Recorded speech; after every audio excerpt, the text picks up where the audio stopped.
ex-détenus yooyu ak ñiy jëlee ay séquelles ci prison yi. ñu jàppale leen ci fête bi c'est important. merci beaucoup donc soxna Lalla. waxtaan wi dee dox di wéy dans Bonsoir Sénégal ñu ñëw ci ñaareelu tomb waxtaan wi. mu mel ni Elimane Diéwriñ ñii muy chef de gouvernement bi le premier ministre Ousmane Sonko. ginnaaw Côte d'Ivoire am na dëkk bu mu dem ma bàyyi la kàddu gi ngir ñu xuus ci boobu sujet. actuellement mun nañu wax ni ki nga xamante ne moom mooy le premier ministre Ousmane Sonko yegsi na fi nga xamante ne moom mooy Guinée Conakry. ki nga xam ne moom mooy l'ambassade du Sénégal mu ngi sur place ak ñi nga xam ne ñoom ñooy délégation bi ko accompagner mu war fa nekk tey jëm suba ginnaaw bi mu jógee fi nga xamante ne moom mooy Côte d'Ivoire amaloon nag ay séance de travail yoo xamante ni dinañu xool lëkkaloo bi nga xamante ne Sénégal war na ko lëkkaloo digganteem ak Côte d'Ivoire ak fi nga xamante ne moom mooy Conakry. Maintenant question bi mooy le pourquoi tournée bi ak aussi lan la ci Sénégal mën a jële en terme de relation en terme de partenariat mais aussi marché bi nga xamante ne sekk nañ ko ak frontières yi nga xamante ne aussi am nañ ko ensemble. amatina solo soxna Lalla ñu jox kàddu gi sunu doyen Abdoulaye Mbow.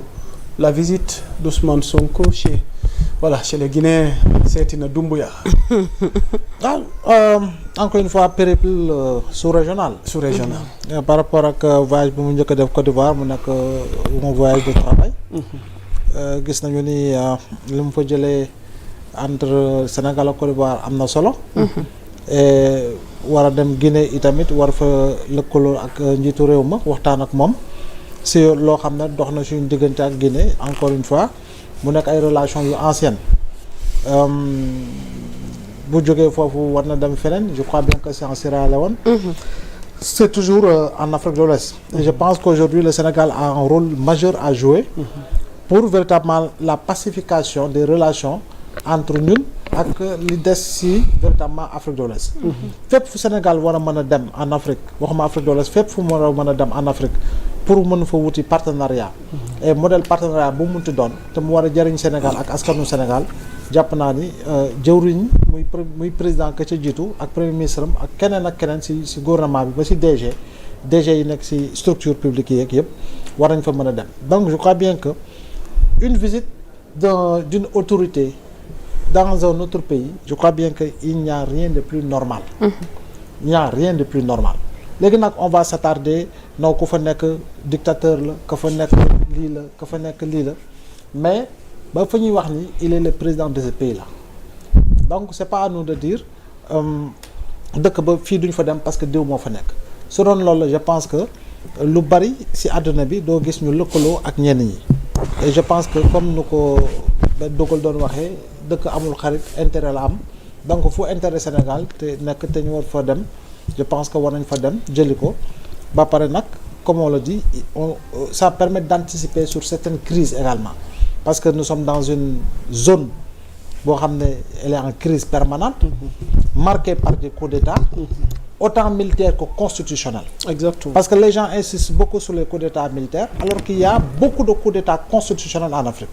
J'en veux pour preuve Côte d'Ivoire bi waajal deuxième coup d'État constitutionnel bu dee Ouattara dem na nekk candidat boo demee Togo avec Faure Gnassingbé on a vu que changer na constitution bi andi fa benn régime daanaka parlementaire boo demee feneen ak feneen pratiquement c'est pareil donc coup d'État pour man coup d'État la donc loolu lu ñu war a xeex la pour véritablement maintenir nos pays dans la stabilité léegi nag Guinée y a rien d'anormal feneen fu mu war a dem tam na fa dem tant qu'il s'agit véritablement wuti loo xam ne dafay jëriñ Sénégal.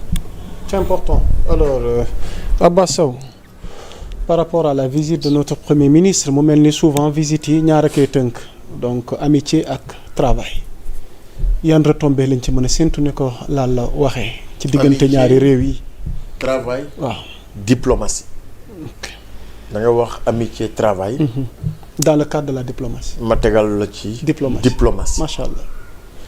du lépp la ñuy wax fépp am na loo xam ne waxu biir la ku xam comment certaines questions nous englobent ñun ñëpp et englobent l'espace communautaire di nga xam ni que ni c'est une démarche stratégique hautement symbolique boo xoolee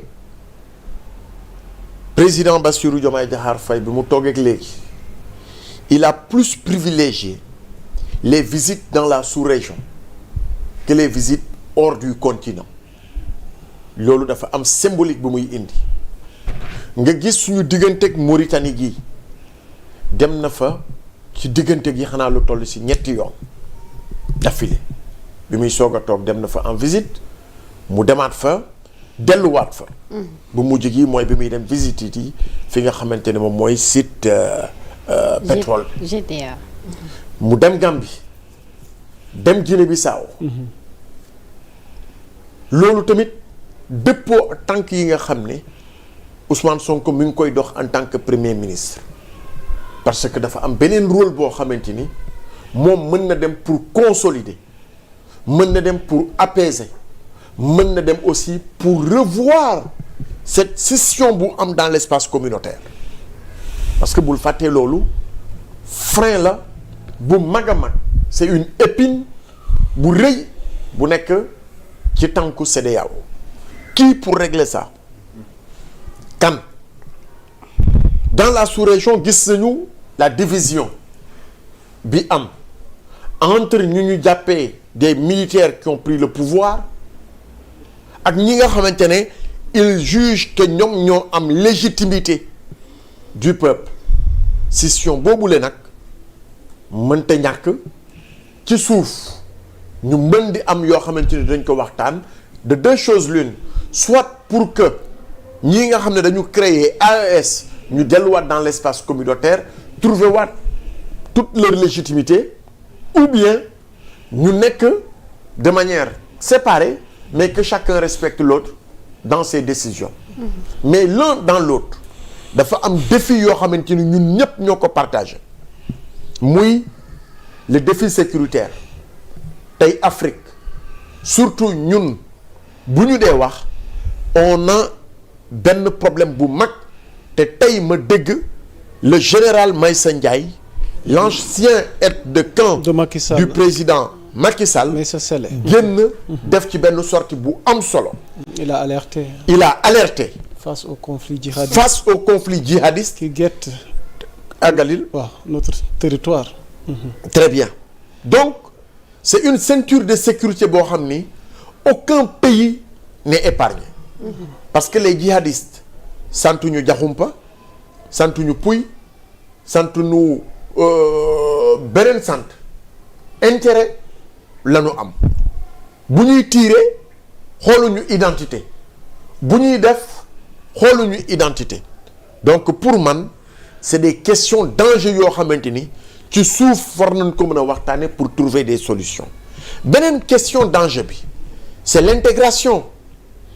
Les peuples n'ont pas de problème ce sont les chefs d'État les chefs de gouvernement ñoo am problème en Afrique bu ñu ragal a waxante dëgg fan yële déggoon ngeen ce journal de mensonges là mu taxaw mu ni Alassane Dramane Ouattara convoque Ousmane Sonko en urgence en Côte d'Ivoire loolu amul tey gis ngeen Ousmane Sonko ci manteau bu mu sol dem toogul rek avec le président en exercice mais dafa toogaale ak Gbagbo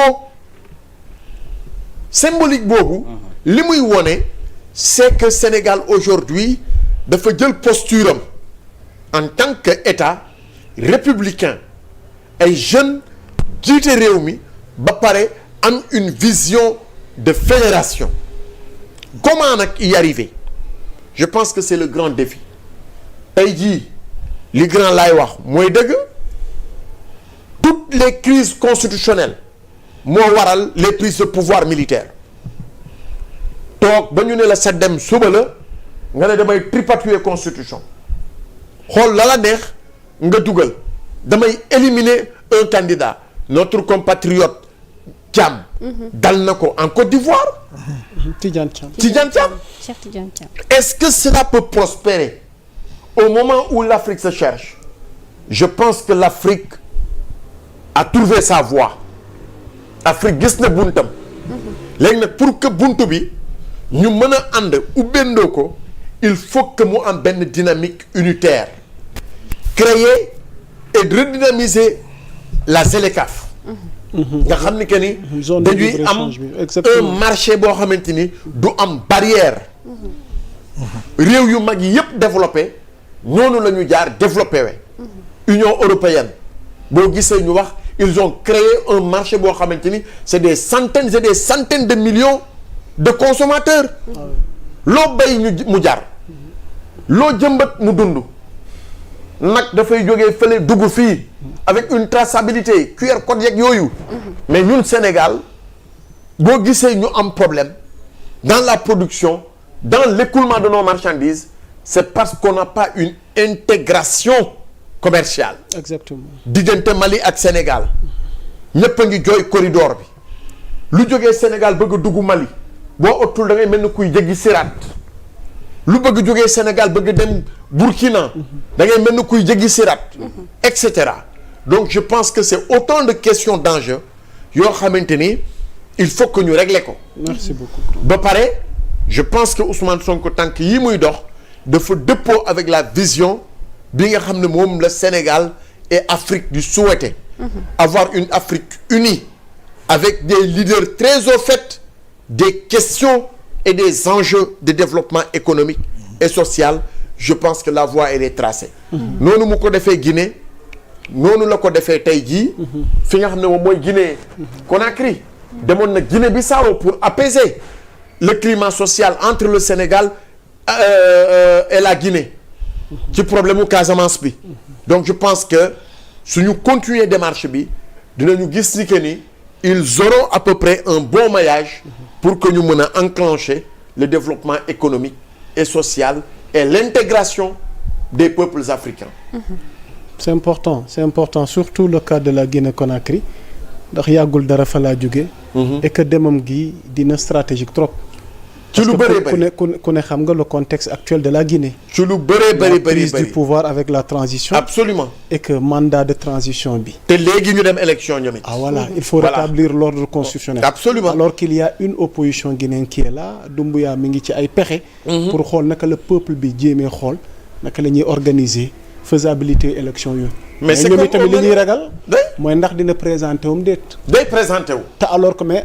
je peux ñenn ñi ñu ngi koy mèche. non on en sait quelque chose. voilà mais il tey va se présenter. mais tey beaucoup lui rappelle tey fameux VAR bi nga xamante ni nga toog ak Alain Foka mënuñ ci dara voilà. donc Le goût du kon ñu pouvoir. jàpp ni peut-être Sonko mën na ci jouer xëy na benn rôle. mais forcément. ok Sonko mi ngi ciy jouer. même li important. am Guinée li am Mali. Mali exactement actuellement avec l'opposition bi nga xamante ne dañ leen interdire d'exercer yooyu yëpp c'est des questions d'enjeu. Une démocratie se joue avec tous les acteurs. c'est important. Que chacun puisse respecter l'autre et que le pouvoir revienne au peuple. c'est important Pour le peuple qui élut effectivement ces hommes. machallah. li ci des je pense que y a pas péril en la demeure. voilà internautes yi yéen ñiy doog a demee ñu ngi leen di nuyu di leen wax ni bonsoir Sénégal mi ngi dox di wéy soxna Lalla ñu interpellé